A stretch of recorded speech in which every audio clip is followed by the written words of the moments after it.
Subscribe करिए hi-fi study channel को, bell icon को प्रेस कीजिए लेटेस्ट वीडियो अपडेट सबसे पहले पाने के लिए। हेलो फ्रेंड्स, एक बार फिर से आप सभी का बहुत बहुत स्वागत करता हूं आपके अपने चैनल हाईफाई स्टडी पर। दोस्तों आज की जो वीडियो है वो आप सभी के लिए बेहद इंपॉर्टेंट है, क्योंकि आज की वीडियो में आप सभी को बताने वाला भारत के यमन राज्य और शक वंश के बारे में सारा कुछ मैं आपके जितने भी आपके इंपॉर्टेंट क्वेश्चन बनते हैं सारे के सारे मैं आज के इस वीडियो में देखने वाला हूँ साथियों। बहुत इंपॉर्टेंट है, जो साथी चैनल पर नए हैं चैनल को सब्सक्राइब कर लेंगे ताकि सब्सक्राइब करके परिवार का हिस्सा जरूर बने, और ज़्यादा से ज़्यादा इस वीडियो को ज़्यादा से ज़्यादा सभी साथी शेयर कर देंगे, ठीक है। क्योंकि आपको पता ना यूपी डीएलएड सेकंड सेमेस्टर की क्लासेस 2019 बैच की यहाँ पर प्रोवाइड की जा रही हैं। तो यहाँ पर आप हमारा सबसे पहला आता है वो आता है भारत के यमन राज्य। तो भारत के यमन राज्य यानी भारत पर आक्रमण करने वाले विदेशी आक्रमणकारियों का क्रम यहाँ है। पहले क्या आए थे? हिंदू यूनानी, शक आए थे, फिर पहलव कुषाण आए थे, ठीक है। तो शक जो हमारा भारत के यमन राज्य बनते हैं वो भारत के यमन राज्य ये पूरे के पूरे ये क्या बनता है? भारत का यमन राज्य ही है, ठीक है। भारत का यमन राज्य उन्होंने मध्य एशिया पर आक्रमण किया था। ज़्यादातर उनके हिस्से में जो था क्या था? मध्य एशिया था, ठीक है साथियों। क्या था? मध्य एशिया था। अब यहाँ पर बात आती है कि सेल्यूकस के द्वारा स्थापित पश्चिमी तथा मध्य एशिया के विशाल साम्राज्य को इसके उत्तराधिकारी एंटियोकस प्रथम ने अक्षुण्य बनाए रखा, ठीक है। क्या बनाए रखा? अक्षुण्य बनाए रखा। अब एंटियोकस के प्रथम शासनकाल में विद्रोह के फलस्वरूप उसके अनेक प्रांत स्वतंत्र हो गए, ठीक है। और यहाँ पर जो भारत के यमन राज्य में जो चलता था ये आप लोग जानते हैं ना, मुद्राएं जो चलती थी, इस प्रकार की मुद्राएं चलती थी। चलिए नेक्स्ट हम लोग देख लेते हैं। यहाँ पर स्वतंत्र हो गए और देन यहाँ पर जो हमारा नेक्स्ट आता है वो पाएंगे कि बैक्ट्रिया के विद्रोह का नेतृत्व डियोडोट्स प्रथम ने किया था। और बैक्ट्रिया पर डायोड्स ने प्रथम के साथ इन राजाओं ने क्रमशः शासन किया। डायोड्स ने किया, सेकंड ने किया, और यूथिडेमस ने किया, डेमेस्ट्रियस ने किया, और मेनेंडर ने किया, या यूक्रेटाइड्स ने किया, या एंटीआलकिड्स ने तथा हर्मिक्स ने किया था। इन्होंने किया था, इन राजाओं ने क्रमशः शासन किया था, ठीक है, बैक्ट्रिया पर।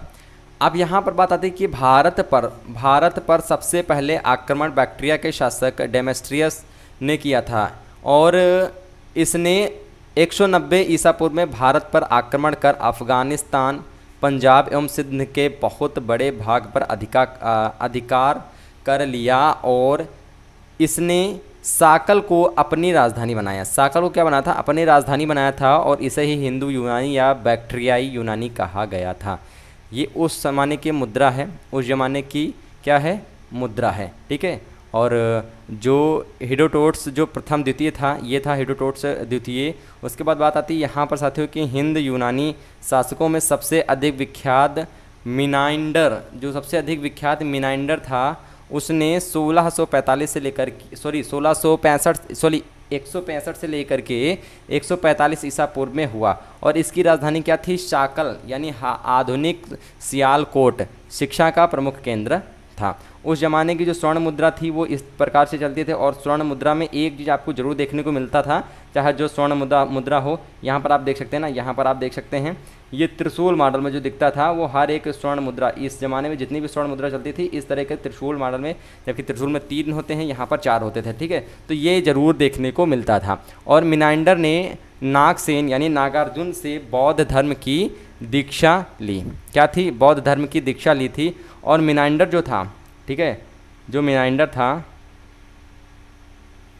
मिनाइंडर के प्रश्न एवं नागसेन द्वारा किए गए उत्तर एक पुस्तक के रूप में संग्रहित हैं, जिसका नाम क्या है? मालिंद पन्ही अर्थात मिलिंद के प्रश्न या मालिंद प्रश्न है। कुछ ये बुक जरूर आप लोग याद रखिएगा। नेक्स्ट हमारा बनता है कि हिंद यूनानी भारत के पहले शासक हुए जिनके जारी किए गए सिक्कों के बारे में निश्चित रूप से कहा जा सकता है कि सिक्के किन किन राजाओं के हैं। यहाँ पर जिन जिन राजाओं के सिक्के होते थे उनकी मूर्तियाँ जो होती थी या फिर उनकी फ़ोटो जो होती थी उन सिक्कों पर होती थी साथियों, ठीक है। क्लियर हो गया।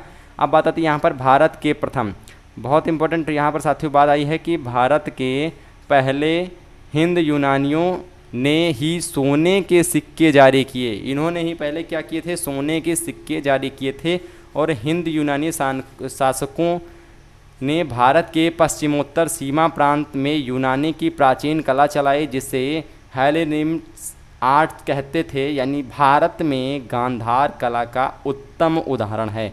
भारत में जो गांधार कला है उसका उत्तम उदाहरण है। और अनेक अनेक राजाओं के हिसाब से यहाँ पर उनके सिक्के भी चलाए जाते थे, जो कि इसमें स्वर्ण मुद्रा चलती थी। क्या चलती थी? स्वर्ण मुद्रा चलाई जाती थी, यानी सोने के सिक्के चलाए जाते थे। नेक्स्ट अब हमारा बनता है यहाँ से शक वंश।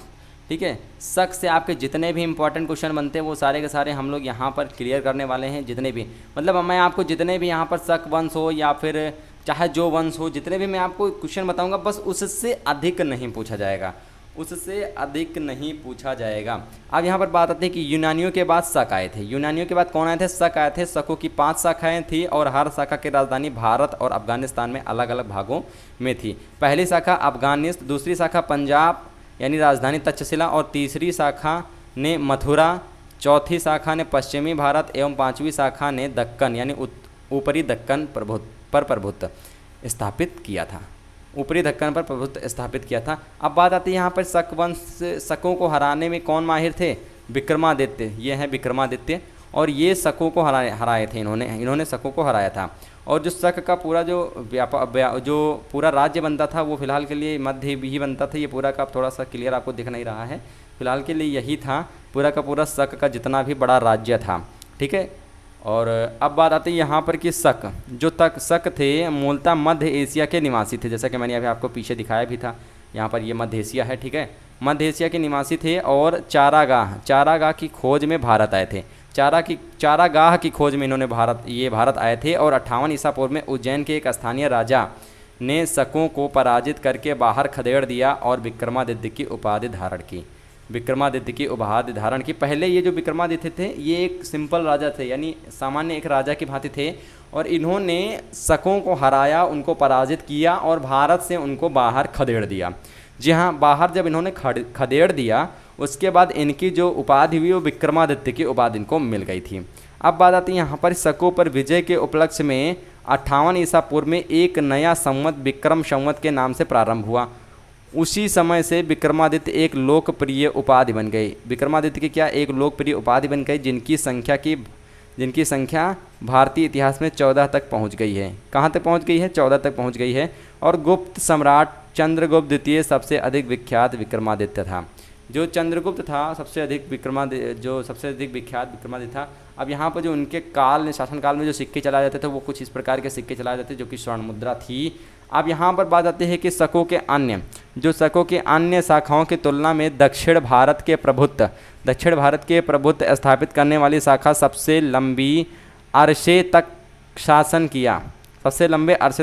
लगभग 4 शताब्दी तक ये शासन किए थे। जी हाँ दोस्तों, कितने शताब्दी तक इन्होंने शासन किया था? 4 शताब्दी तक। ठीक है, अब जब इन्होंने 4 शताब्दी तक जब शासन किया उसके बाद यहाँ पर यानी गुजरात चले गए। गुजरात में चल रहे समुद्री व्यापार से यह शाखा काफ़ी लाभान्वित हुई और भारी संख्या में चांदी के सिक्के जारी किए। चांदी के सिक्के, ठीक है, चांदी के सिक्के आप देख सकते हैं, चांदी के सिक्के भारी संख्या में इन्होंने जारी किए थे। अब बात आती है कि शकों का सबसे प्रतापी शासक रुद्रदामन। शकों का जो सबसे प्रतापी शासक था साथियों वो क्या था? रुद्रदामन था। क्लियर?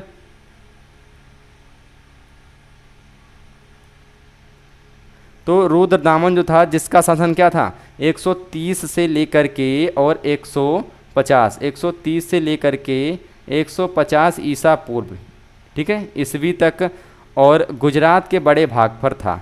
और इसने काठियावाड़ की अर्धशुष्क सुदर्शन झील, जो अर्धशुष्क थी सुदर्शन झील, जिसका मैंने चित्र आप सभी को यहाँ पर अंकित कर दिया है, ये आप देख सकते हैं। सुदर्शन झील थी जिसको किसने निर्मित किया था? मौर्यों द्वारा यह निर्मित किया गया था। मौर्य द्वारा यह निर्मित झील थी और जिस मौर्य द्वारा झील का जीर्णोद्धार किया था। यानी इसने काठियावाड़ की अर्धशुष्क झील, यानी कौन सी झील? सुदर्शन झील का जीर्णोद्धार किया। अब जो ये शुष्क झील थी, अब यहाँ पर अगर क्वेश्चन बनता है आपके कि ये किसने बनवाया था, किसने निर्मित करवाया था, तो मौर्यों द्वारा ये निर्मित कराया गया था।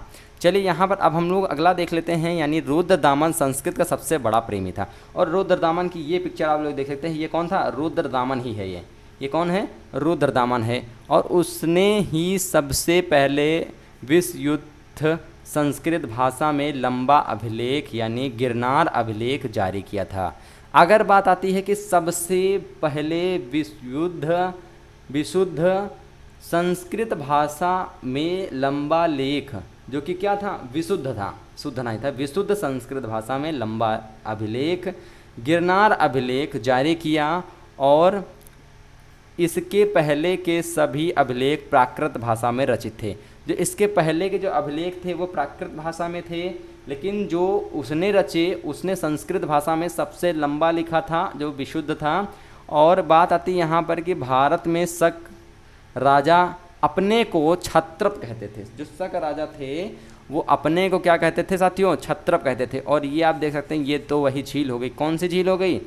कौन सी झील हो गई? ये हो गई सुदर्शन झील। जी हाँ दोस्तों, क्या देख सकते हैं आप लोग? सुदर्शन झील थी ये। तो दोस्तों ये थे आप सभी के आज के शक के इम्पोर्टेंट क्वेश्चन और भारत के यवन राज्य से संबंधित इम्पोर्टेंट क्वेश्चन। यवन राज्य में काफ़ी सारे आक्रमणकारी आए, हिंदी यूनानी आए, शक वंश और पहलो कुषाण आए, ठीक है। और उसके बाद आपका था कौन सा? उसके बाद आपका था शकवंश। पीडीएफ आपको पता है ना, पीडीएफ आपको कहाँ पर प्रोवाइड हो जाती है? तो पीडीएफ सभी साथी जानते हैं कि टेलीग्राम पे मैं अपलोड कर देता हूँ। जो पीडीएफ होती है वो मैं टेलीग्राम पे अपलोड कर देता हूँ। टेलीग्राम का लिंक आपको डिस्क्रिप्शन बॉक्स में मिल जाएगा, या आप डायरेक्टली सर्च कर सकते हैं हाई-फाई स्टडी 94 डायरेक्टली सर्च करिए, वहाँ पर भी आपको मिल जाएगा। तो दोस्तों ये था आज का आपका टॉपिक शकवंश और भारत के यमन। अगर वीडियो पसंद आए तो वीडियो को आपको पता है क्या करना है, साथ में दोस्तों ज़्यादा से ज़्यादा इस वीडियो को शेयर कर देना है अपने दोस्तों के साथ, ताकि उनको भी कुछ लाभ मिल सके, लाभान्वित हो सकें। तब तक के लिए थैंक यू सो, जय हिंद, जय भारत। मिलते हैं फिर नए नेक्स्ट वीडियो के साथ।